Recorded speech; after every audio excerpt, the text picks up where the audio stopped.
Hello everybody, my name is Ben and today I will be showing you how to edit your photos. I will show you how one photo can take on two very different styles by just changing how you edit that photo. Now for the first edit.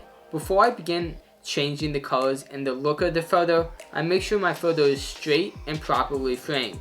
Usually the auto button does a great job, but sometimes I just need to make a few minor adjustments. Next, I move on to the primary edits, which are located in the top right corner of the screen. For the white balance, use the eyedropper and pick an area of the image that is white and select it. Basic rule of thumb for the temperature slider is for summer and midday photos to make the temperature warmer, and for winter and nighttime photos, make the temperature cooler. As you can see, this photo is very dark and underexposed, so I'll bump up the exposure.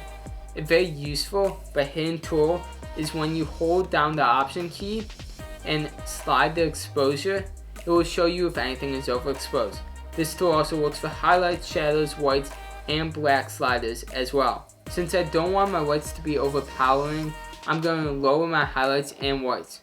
But I'm also going to raise my shadows and blacks to lighten up the image and bring more details into the darker parts of the image. Now for the final part of the primary edits. You have to be very careful.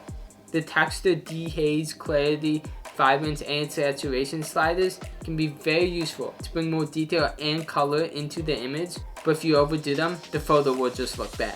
Next, I go down to the color tab, which allows me to enhance and change certain colors of the image. Since this image contains mostly red and white, I'll be focusing on the red, orange, and yellow sliders to help bring brighter, deeper reds into the image. Finally, we have the icons on top of the screen that bring your photo to the next game. I generally use the mask tool to bring focus to the subject, which in this case is the playing cards.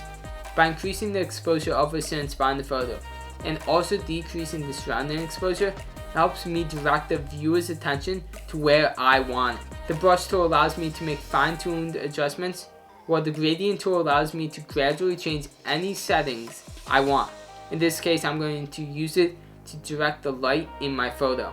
Now I will do the same thing for the second edit, but just change a few things to give it that vintage style.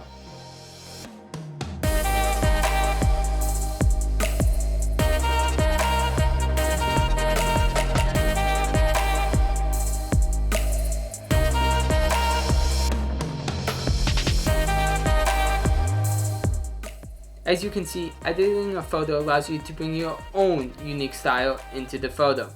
I hope you guys learned something valuable and can use it the next time you're trying to edit a photo.